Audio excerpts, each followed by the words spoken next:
Gloria a Dios. Maravilloso es cuando podemos pensar que Dios está aquí, tan cierto como el aire que respiramos. ¿Cuánto lo creen así? ¿Cuánto lo creen así? Amén. Gloria a Dios.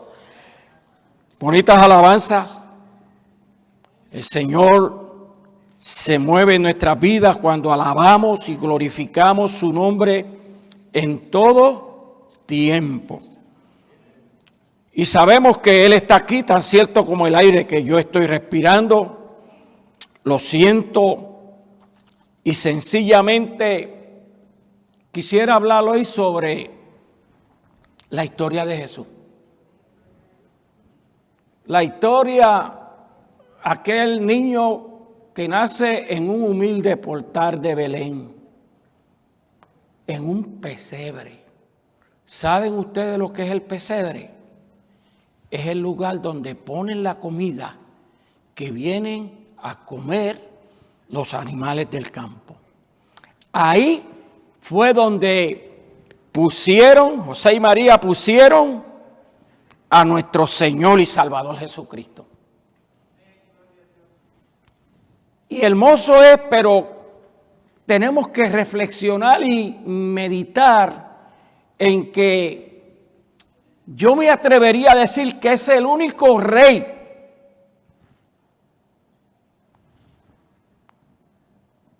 que nació en un comedero de animales, en un pesebre. Pero él no se quedó niño, como algunas religiones dicen el niño Dios. Nunca fue niño.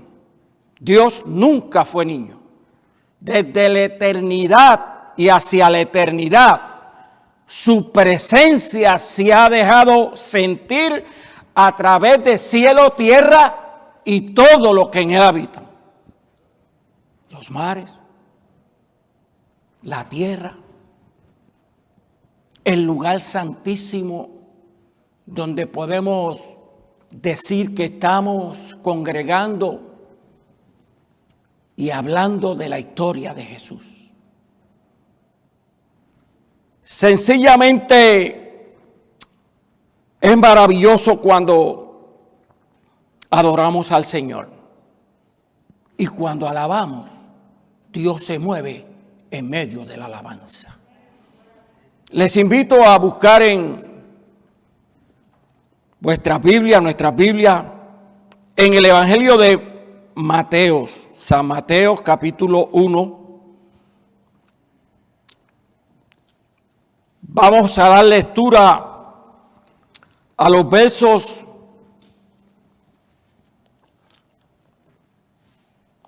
del 18 al 25. San Mateo capítulo 1, versos del 18 al 25. Y en el capítulo 2 vamos a dar lectura del verso del 1 al 15. Le voy a invitar a que nos pongamos en pie.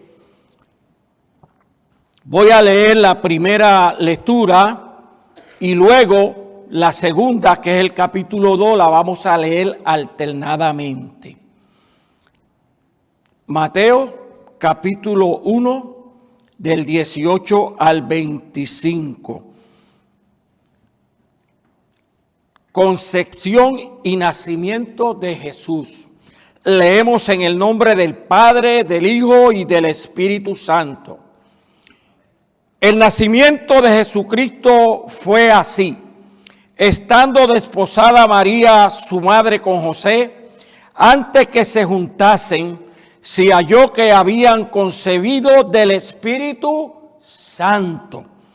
José, su marido, como era justo y no quería infamarla, quiso dejarla ser secretamente. Y pensando él en esto, he aquí un ángel del Señor le apareció en sueño y le dijo: José, hijo de David, no temas recibir a María tu mujer, porque lo que en ella es engendrado del Espíritu Santo es. Y dará a luz un hijo y llamará a su nombre Jesús, porque él salvará a su pueblo de su pecado.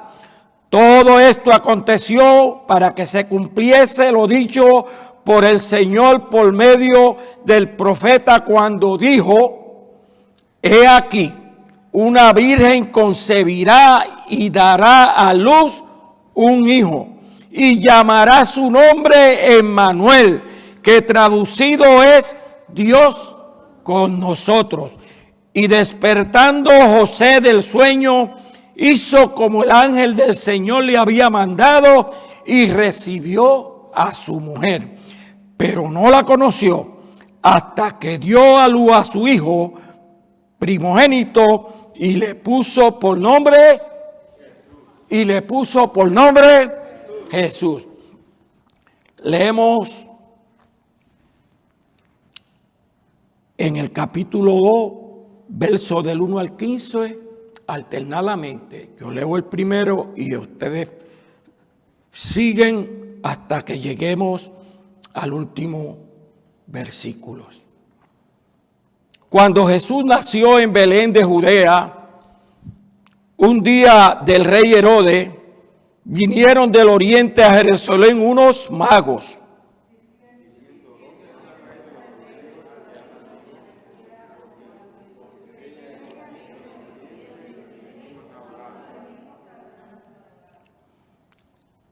Oyendo esto, el rey Herodes se turbó y toda Jerusalén con él.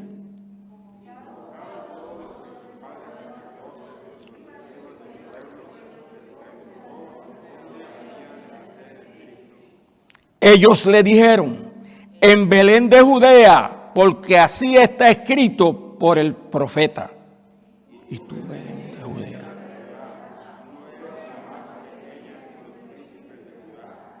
porque te tienes. Entonces Herodes, llamando en secreto a los magos, indagó de ellos diligentemente el tiempo de la aparición de la estrella.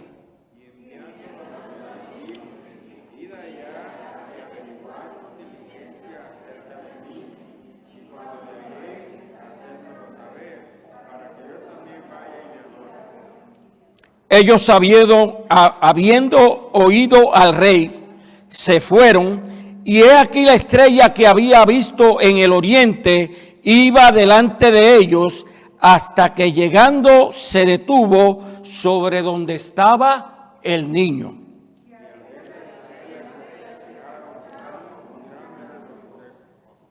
Y al entrar en la casa vieron al niño con su madre María, y postrándose le adoraron y abrieron tesoro, le ofrecieron presente, oro, incienso y mirra.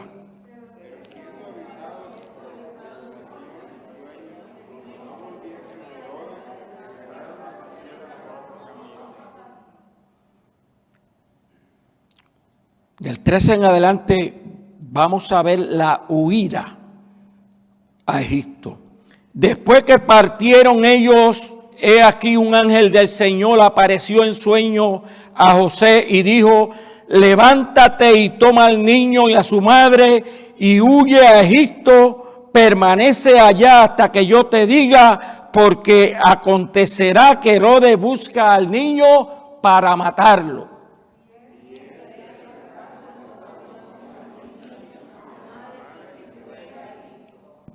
Y estuvo allá hasta la muerte de Herodes, para que se cumpliese lo dicho que dijo el Señor por medio del profeta, cuando dijo: de Egipto llamé a mi hijo.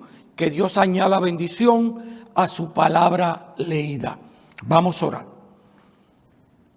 Te damos gracias, Señor, Gracias porque tu presencia la podemos respirar, porque la podemos sentir, porque sabemos que tú estás aquí tan cierto como el aire que respiramos, Señor.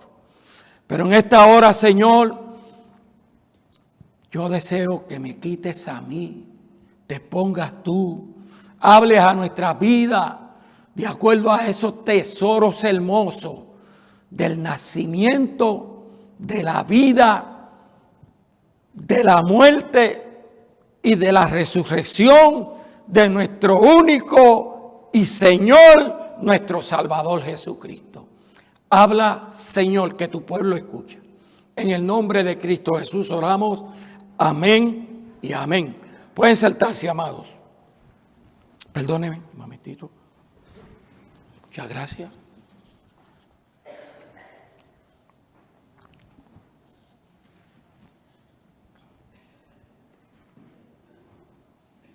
Decía que vamos a hablar de la historia de Jesús. Es una historia desde la eternidad y hacia la eternidad. La conocemos como la trilogía de Palestina: pesebre, cruz y tumba vacía. Sí, murió y resucitó. Y por eso usted y yo estamos aquí alabando y glorificando su nombre en esta hora. Y podemos exclamar y decir y gritar: Él vive. ¿Se atrevería usted a gritar: Él vive? Pues grítelo.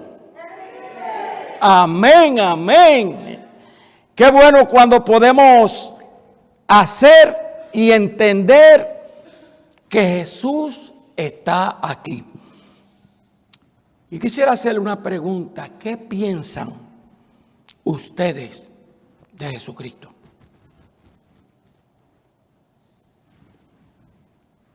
De Jesucristo. Jesucristo fue aquel que sufrió, padeció, murió con una muerte que era solo para los malhechores, los hombres malos.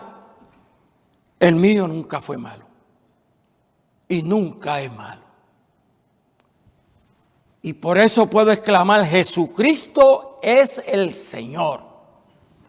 Y en esta hora, cuando digo que vamos a hablar de la historia de Jesús, es porque sencillamente es una historia maravillosa.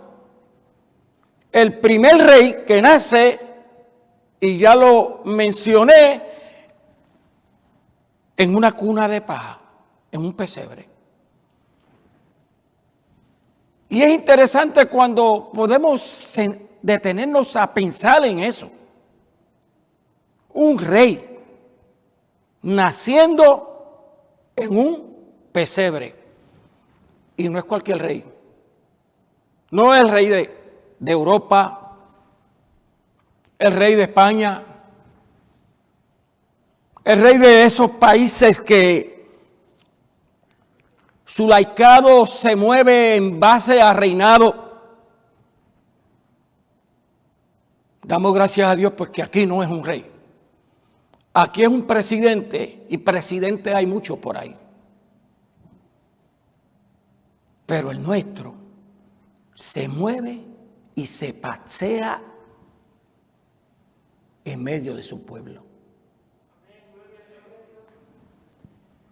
¿Cuántos se unen a ese amén de nuestro hermano? Amén, gloria a Dios. Es algo que debe salir de lo más profundo de nuestros corazones, porque sencillamente con Él todo, sin Él nada. Nosotros con Él podemos escalar peldaños y peldaños, pero sin Él no pasamos de esa puerta hacia afuera, porque no nos conviene. A mí me conviene estar con mi rey. A mí me conviene estar con mi Señor. Y a ustedes también. Y ustedes lo saben. Pero ¿qué queremos decir con esto? Esa manera de pregunta, ¿qué pensamos de Cristo? El Señor mismo nos está presentando este desafío todos los días de nuestra vida. Nos presenta este desafío de tal manera que podemos sentir que toda nuestra eternidad depende de la respuesta que yo tenga a ese desafío. En Él la divinidad y la humanidad se encontraron y se mezclaron. En Él Dios bajó de su trono de eterna gloria al campo de los humanos, a nuestro campo, a nuestro territorio. Nuestro porque Él nos lo concedió, porque todo lo que hay es de Él. Pero Él nos los concede y más vale que lo hagamos bien porque nos los puede quitar, nos los puede retirar. Sencillamente es con el fin de acabar para siempre con el misterio del pecado. El trabajo y la persona de Jesús son fuente inagotable de estudiar. La Biblia es una fuente del saber. Pero de nada vale que yo tome mi Biblia todos los domingos del lugar donde la guardé, el domingo que pasó, allí la puse y me olvidé que existe la Biblia. Este libro prieto, pero blanco como la nieve, es la fuente del saber.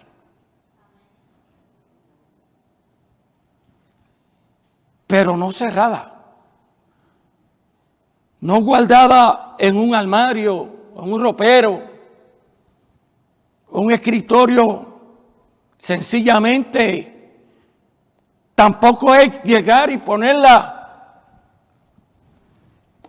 ahí en una esquina que yo voy a pasar todos los días y cuando pasa me detengo y ya me creo que con eso voy a recibir la unción del Espíritu de Dios.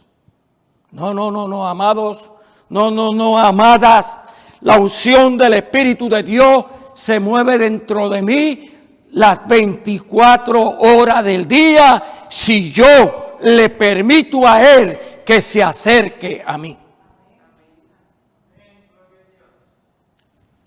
Y si usted puede decir amén y gloria a Dios, constantemente puede dar testimonio de esas palabras que salieron de los labios de mi hermano Roger en esta hora. Amén, gloria a Dios.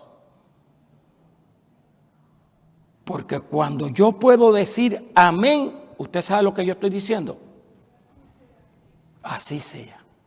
Afirmando que esa es la palabra de mi Dios, mi Rey y mi Salvador. Es interesante cuando podemos hablar del nacimiento virginal de nuestro Señor y Salvador Jesucristo. En ese versículo del capítulo 1 al 7, podemos ver sencillamente la historia del nacimiento de nuestro Señor y Salvador Jesucristo. Y cuando podemos movernos de tal manera ese capítulo 2, que aparecen en la escena 3 magos de Oriente. Aquellos magos fueron guiados por un astro de luz hasta el preciso momento donde estaba el niño Jesús. Y aquellos magos traían unos presentes: incienso, oro y mirra. Y podemos entender que esos tres regalos eran para su rey, su señor. No sabemos la trayectoria, cuántos días estuvieron caminando en sus camellos, pero sí sabemos que llegaron al lugar correcto y preciso porque se dejaron guiar por aquel astro de luz. Y cuando le ofrecen a Jesús esos regalos, podemos entender que valió la pena el sacrificio de aquella mujer que fue caída en gracia ante los ojos de Dios para traer a su Redentor y Señor a esta tierra. Nosotros sabemos quién era María, pero ni la veneramos y mucho menos la adoramos, porque fue la persona que Dios usó. Y usted no va a encontrar en ningún lugar de la Sagrada Escritura que diga que hay que adorar a María. Porque ya no era virgen, ya había dado a luz. Pero es interesante que, como a María, todos nosotros caigamos en gracia ante los ojos de Dios. Porque no es la grandeza de ella, porque tengo entendido, y yo de esto no sé mucho, porque yo nací en la cuna de un pastor, hijo de pastor, al igual que el hermano Isaac. Lo que sé de la Iglesia Católica es lo que pueden decirme los vecinos, las personas que compartimos, etcétera, etcétera. Tenemos familiares que son católicos romanos, porque la religión católica es universal. Usted y yo somos católicos, universalmente hablando, pero no romanos. Yo no soy romano, yo no sé si usted es romano. No hay nadie de Roma aquí, porque me tendría que esconder porque me tiran como la lanza de los romanos, ¿verdad? ¿Ah?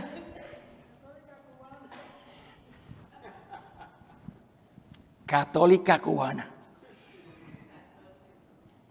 ¿Y bien cubana? Amén. Qué bueno es el Señor, pero fíjate qué bueno es el Señor, que mira, que nos mueve los más lejos de los más lejos que estamos aquí, creo. Colombia yo creo que es la más lejito que está. Y después el Caribe, Cuba, Puerto Rico. La más linda de esas islas es Puerto Rico.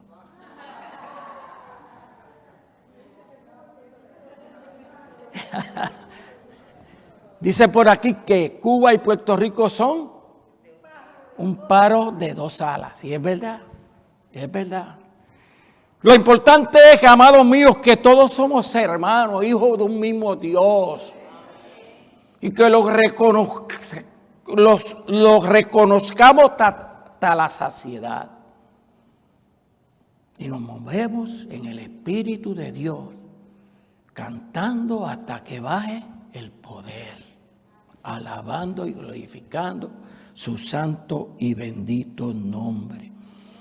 Pero ese nacimiento virginal, que lo encontramos en el capítulo 2, que nos dice que cuando Jesús nació en Belén de Judea, en días del rey Herodes, vinieron al oriente,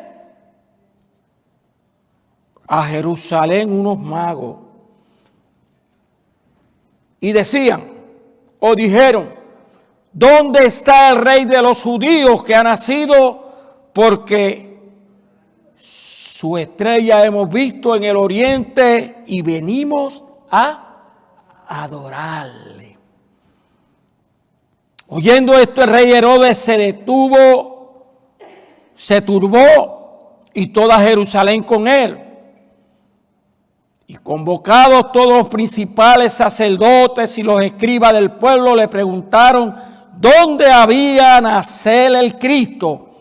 Ellos dijeron en Belén de Judá.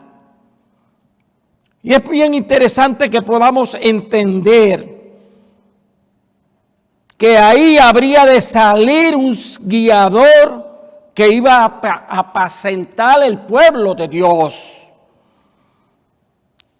Y enviándolos a Belén, dijo: id allá y averiguar con diligencia acerca del niño, y cuando le halléis, hacedmelo saber, porque yo también vaya a adorarle. Esto yo le llamo una mentira más del enemigo de las almas. Para ser más preciso y más claro, mentiras del diablo, que anda como león buscando qué devorar. No va a las cantinas, no va a los prostíbulos, va donde hay gente comunes como usted y como yo, para tratarlos de agarrar para su redil. Pero yo sé que con usted no cuenta. Con nadie de los que estamos aquí él puede contar. Porque Él es mayor que el que está en el mundo. Y el que está en el mundo, que le llaman Lucifer, que le llaman diablo, que le llaman Satanás, algo más que le digan. ¿Cómo? Cachulo. Cachudo. Cachudo. No, esa palabra suena bien fea, ¿verdad? Es más fea que la que lo dijo.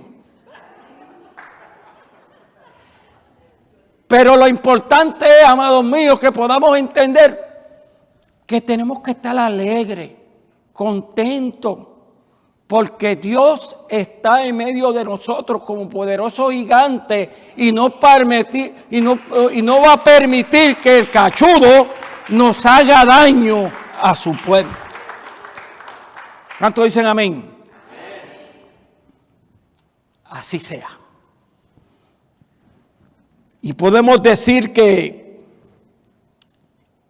ese nacimiento, esa cuna de paja donde envolvieron a nuestro Salvador y Señor, no fue para siempre. Y dice la expresión bíblica que el niño crecía en sabiduría y en gracia para con Dios y los hombres, los humanos. Y creció y creció. La Biblia hace como un silencio de muerte en su trayectoria de teenager, de joven. Pero a los 33 años llega y desfila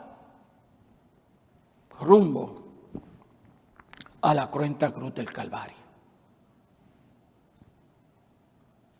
Lo recibieron ese domingo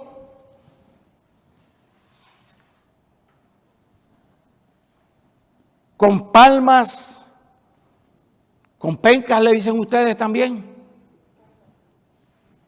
Hosana, bendito el que viene en el nombre de el Señor. Pero sería verdad lo que aquel pueblo estaba diciendo, porque unos días más tarde, ese fue el mismo pueblo que gritaba: crucifícale. ¿Sí? El mismo pueblo que gritaba: hosana, bendito el que viene en el nombre del Señor. Es el mismo pueblo que se mueve al otro lado y comienza a gritar: crucifícale. Y allí fue crucificado nuestro Señor y Salvador Jesucristo. Derramó su sangre carmesí, esa sangre blanca que nos limpia de todo pecado. Somos limpios por el derramamiento de la sangre de Jesucristo en aquel rudo madero. en aquella cruz, no tan hermosa como esa, pintada, acicalada, limpia, sino en un madero rústico donde morían todos los hombres perversos, traidores, malos, y quisieron hacer lo mismo con nuestro Señor, pero no lo pudieron detener allí. Murió, fue puesto en una tumba fría y al tercer día hizo lo que dijo que iba a hacer. Ya él había dicho lo que estaba sucediendo. Lo que pasa es que aquella gente parece que eran un poquito demente y se le olvidaban las cosas que Jesús les decía. Resucitó. Se levantó de la tumba fría. Y hoy está sentado a la diestra del Padre intercediendo por cada uno de nosotros. Por ti, por ti, por ti, por ti, por mí, por todos los cuales entendemos que Él murió por nosotros y se levantó por nosotros. Y por eso usted y yo le alabamos, le bendecimos, añoramos que llegue el domingo para venir a la casa del Señor, que comiencen a darnos el permiso como teníamos antes para venir los miércoles, ahí a la biblioteca que nos reuníamos para seguir con los estudios y con el culto de oración. Yo añoro eso. Yo no sé usted, pero yo sí lo añoro. Yo vengo de una tradición, no de entrada con mi padre, pero en mis últimos años yo me mudé a un pueblo de la montaña porque compramos un lugar que era un centro vacacional. Lo compramos para hacer un lugar de retiros para todas las iglesias que se llamaran cristianas. Y la trayectoria de esto fue que la primer persona que llegó a ese lugar para alquilarnos esas facilidades para su iglesia, a que ustedes no saben quién fue. Mi papá. No, mi papá estaba allá, él llegó primero que yo, él me llevó. No. Vamos a ver. La primera persona que llegó allí. ¿Ah? No, yo no. La primera persona que llegó allí. Luz, no. Lo llegó conmigo. Tan pronto la compramos, el Espíritu de Dios llegó allí y aquello comenzó a llenarse de personas que querían seguir alquilando las facilidades, seguir siendo parte de un club que había allí para diversiones. No es que estaban haciendo nada que uno diga que pecaminoso, era su estilo de vida. Y aquella gente fueron los más que nos ayudaron a nosotros en todas las áreas a levantar aquel lugar. Y allí llegamos a tener hasta lugar para casi 100 personas quedándose en diferentes lugares. Levantamos una construcción de madera que allí cabían como 40 personas en camas de litera. Pero lo significativo de aquello en aquel momento que solamente una iglesia evangélica, por cierto bautista, era la única que nos daba la mano allí. Aquel viejito que yo lo visito todos los días. ¿Cuántos años cumplió Rafa? 100 añitos. Y cuando yo llegué, ahora cuando fui, la hija lo llama, la esposa lo llama también. Adivina quién está aquí. Él dice, yo no sé. Que hable, dice él. Grita de abajo, un viejito así. Que hable. Y cuando yo hablo, ese es el bandido de Efraín. Y viene para acá y me habla bajito, pequeñito. Y todavía a los 100 años se sentó a hablar conmigo.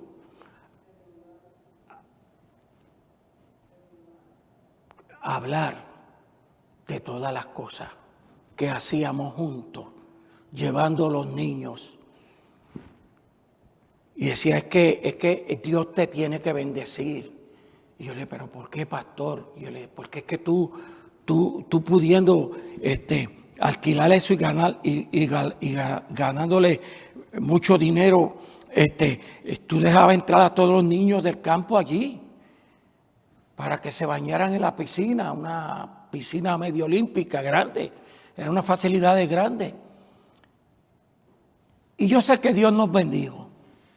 Bendijo a mi padre hasta que partió de este mundo hace unos 10 años, ¿verdad?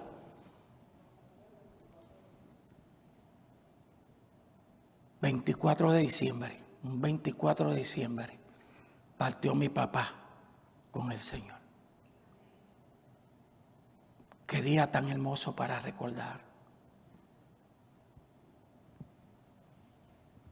Y esto lo digo no para que ustedes piensen que yo soy la última Coca-Cola del desierto, no. Lo digo con humildad. Porque cuando le servimos a Dios en espíritu y en verdad, Dios nos recompensa. Sí, Dios nos recompensa. Porque es que como dice, hablando de la historia de Jesús, hablamos del amor tan grande y maravilloso que Él nos da todos los días de nuestra vida. ¿Cuántos se sienten amados por Dios?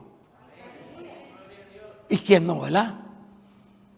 Y cuando sentimos ese amor en nuestra vida, debemos comenzar a proyectarlo hacia afuera. Que a cada ser que pasa por nuestro camino, como dice Amado del Nervo, dígale, yo soy tu hermano.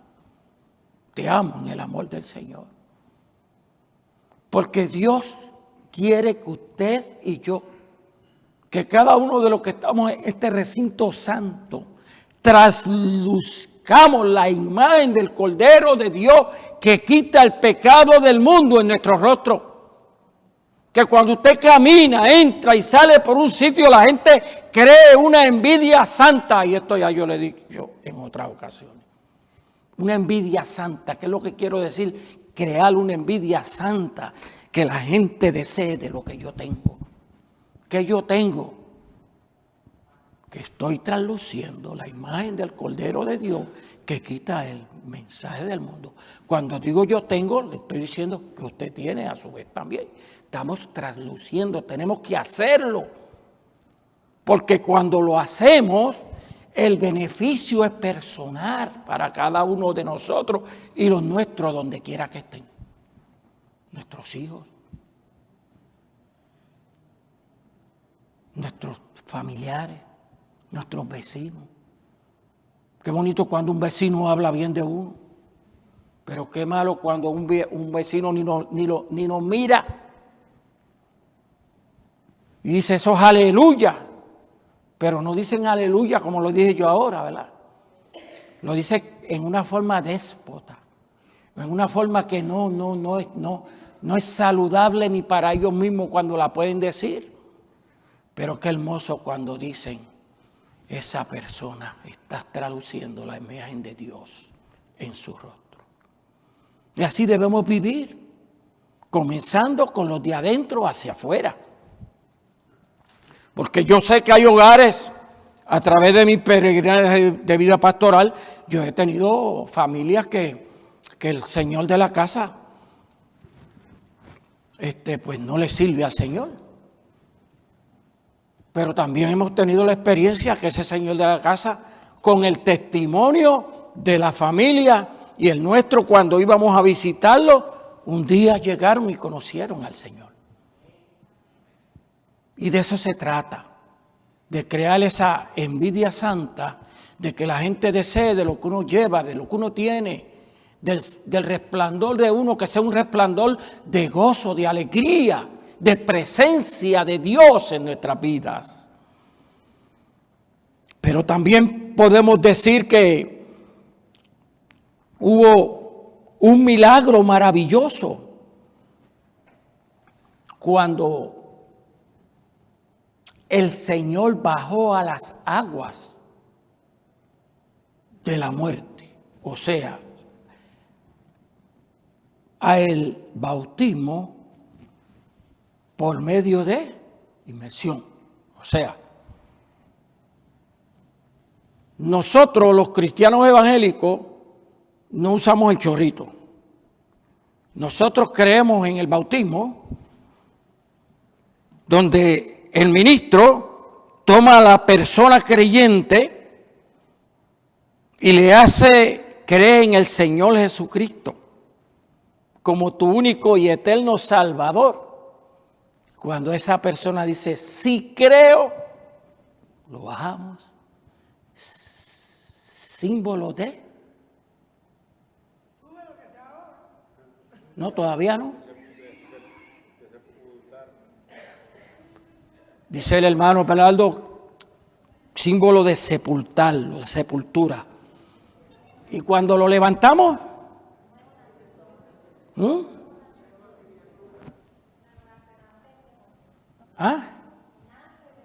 va a ser nueva criatura. Eso se trata el bautismo del creyente. Muerte y vida al resurgir, una nueva criatura para Cristo.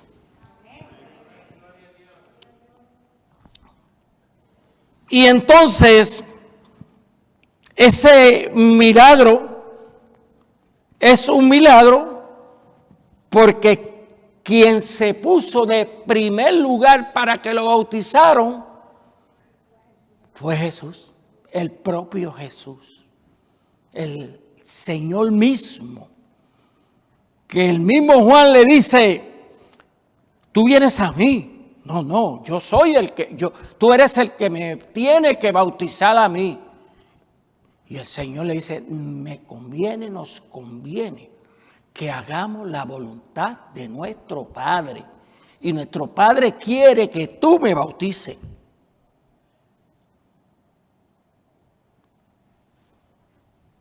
¿Qué más podemos pensar y decir de Jesús? Que en su peregrinaje de vida por los mundos que Dios creó, él mismo, se movía de tal manera que lo menos que podía hacer lo que estaba haciendo milagros y prodigios.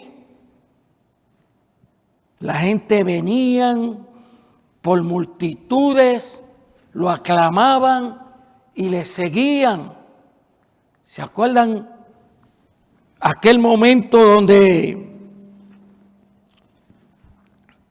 Jesús llegó a una boda que le llaman la boda de Caná de Galilea? Allí hubo un problema. Sí, también hubo un milagro, pero hubo un problema allí. Que se acabó lo más importante para ellos, el vino. Y María, la madre de Jesús, llega y le dice a los comensales, hagan lo que él diga. No lo consultó con él. Hagan lo que él diga. Ellos no lo cuestionaron. Y en aquel momento se convierte el agua en vino. Trajeron unas tinajas llenas de agua. Y los que estaban allí apreciaron que era agua lo que estaban echando aquellas tinajas.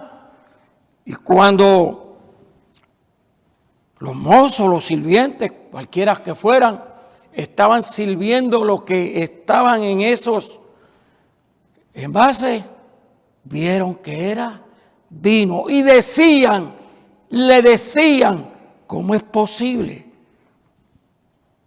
Le decían al maestresala, ¿cómo es posible que ustedes dejen el mejor vino para el final?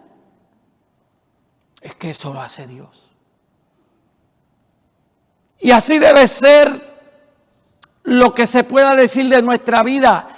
¿Cómo es posible que ustedes estén durmiendo el sueño de los justos cuando hay gente para salvar, para ir y proclamarle a tiempo y afuera del tiempo las verdades del reino de Dios? A cada uno de los que está aquí nos ha tocado hacer realidad ese reino de Dios. Yo no sé cuántos de ustedes tengan personas inconversas en su núcleo familiar, pero lo que te puedo decir en esta hora, no te canses de orar por ellos. No te canses de orar por ellos. Orando en todo tiempo, con la súplica que debe salir de lo más profundo de nuestros corazones para que llegue la victoria que usted lleva con Jesús. Estamos aquí y Él nos está llamando en esta hora a ser un ente de luz y de paz. No es solo para nosotros, es para compartir. Y como decía y repito, probablemente cuando hablamos de compartir pensamos en el que está lejos, pero a veces esa persona inclusive comparte la alcoba donde usted duerme con usted. No se canse de orar por esa persona. Decía mi abuelita, orando y con el mazo dando. Y no es un decir por decir, ella lo decía. Una viejita que a los 96 años todavía trabajaba. Era la jefa del seminario evangélico de los que cocinaban allí para los que iban a ser pastores. Yo no sé cómo lo hizo. Bueno, yo sí sé cómo lo hizo, ¿verdad? Porque era aquella mujer, si 4 veces llegaba a darle la vuelta, ella estaba, y abuela, arrodillada allí en aquella esquina orando. Y después dile que se levante. Y me decían, díselo tú. Nadie se atrevía a molestarla. 26 años. Clamando y orando al Señor.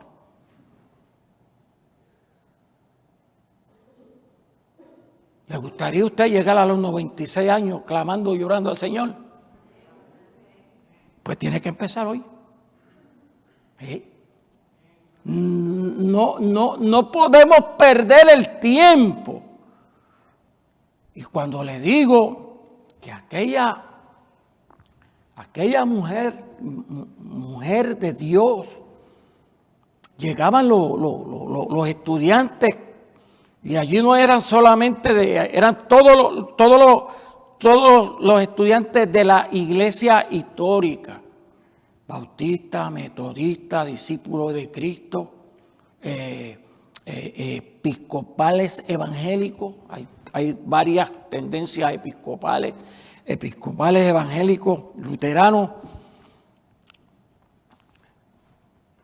y le decían: abuela Carmela, necesito que ores por mí.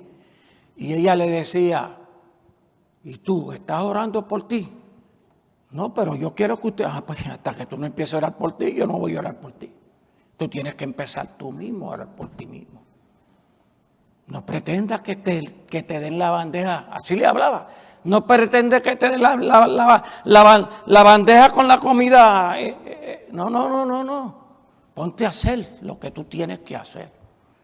Estoy hablando de personas que estaban ya estudiando a un nivel de maestría y doctorado.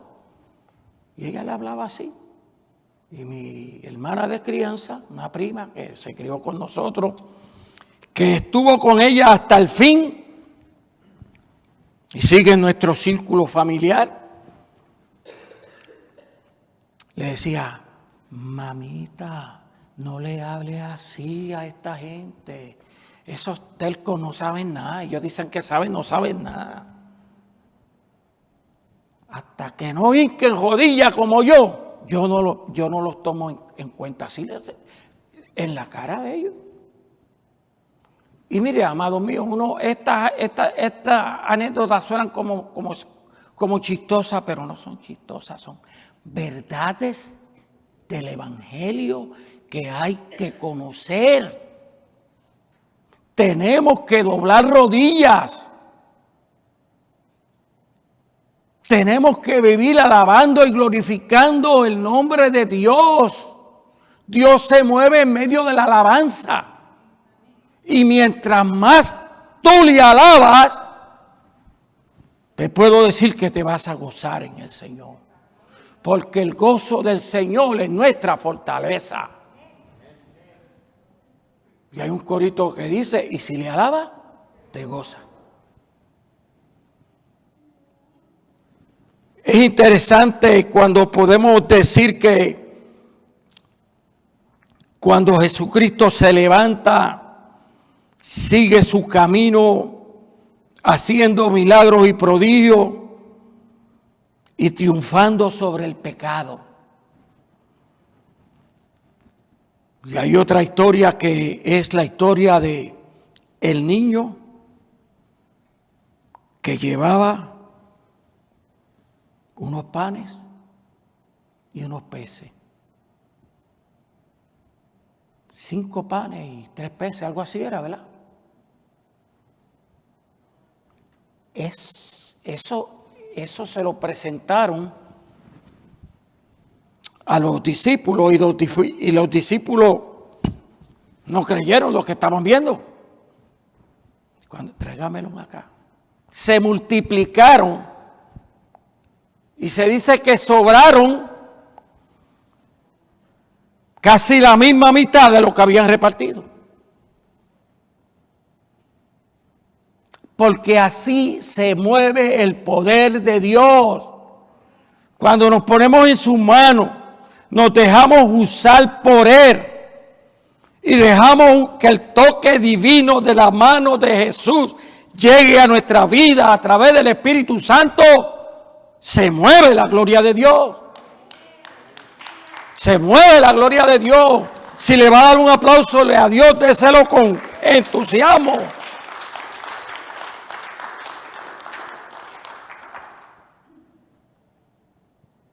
Sí, Dios está aquí, tan cierto como el aire que estás respirando. Sí, se mueve la mano de Dios. Déjalo que se mueva. Déjalo que en esta hora ese triunfo sobre el pecado que hizo a través de esos 5 panes y esos 2 pescados te hagan pensar en lo grande y lo maravilloso que es el triunfo de Jesús sobre Satanás. Y aunque no lo voy a leer, lo puede subrayar Mateo 4, del 7 al 11. Del 1 al 11. El triunfo de Jesús sobre Satanás. Jesús siempre triunfó sobre todas las situaciones.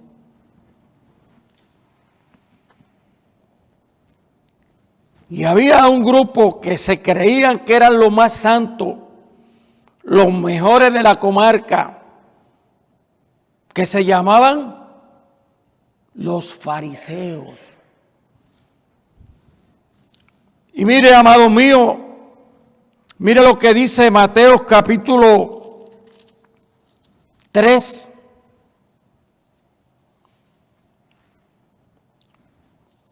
Del 7 en adelante. Al ver que muchos de los fariseos y de los saduceos venían a su bautismo, le decía: generación de víboras, ¿quién os enseñó a huir de la ira venidera? Aquellos que se creían que eran los dueños de todo, que todo tenía que girar en base a ellos, fariseos y judaseos, ¿quién os enseñó a huir de la vida venidera?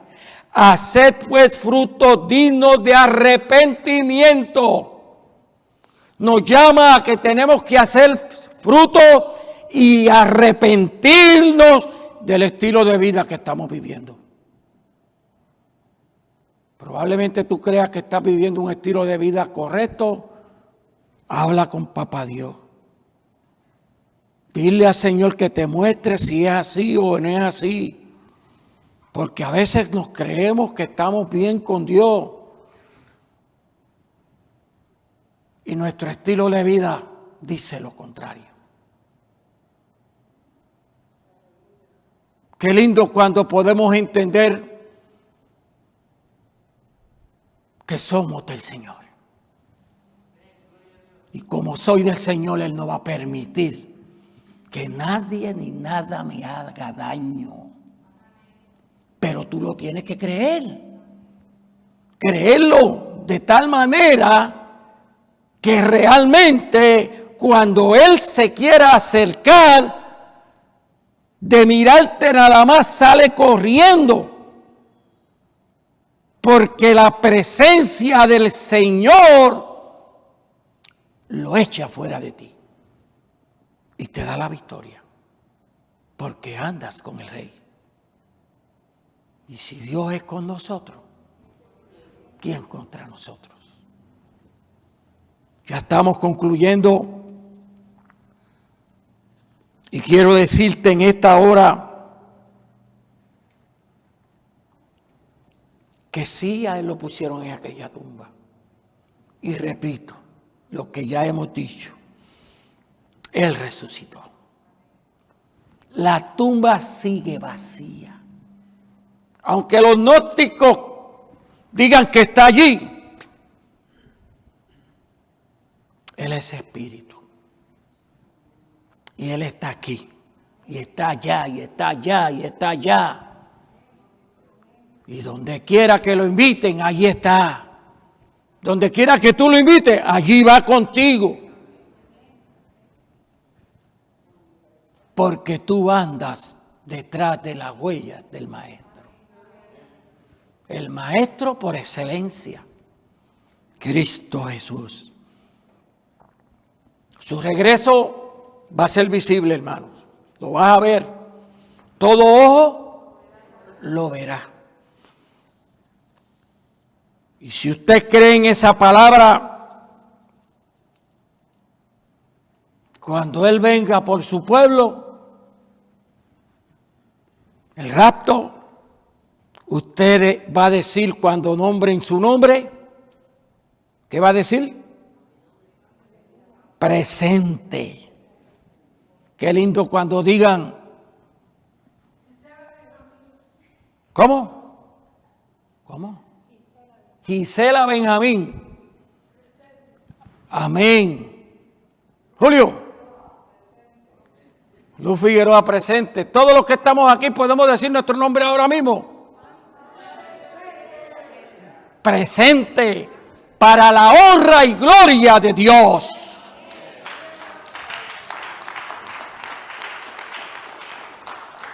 Que el Señor nos continúe bendiciendo, haga resplandecer su rostro en nuestra vida y haya paz en medio de la tormenta.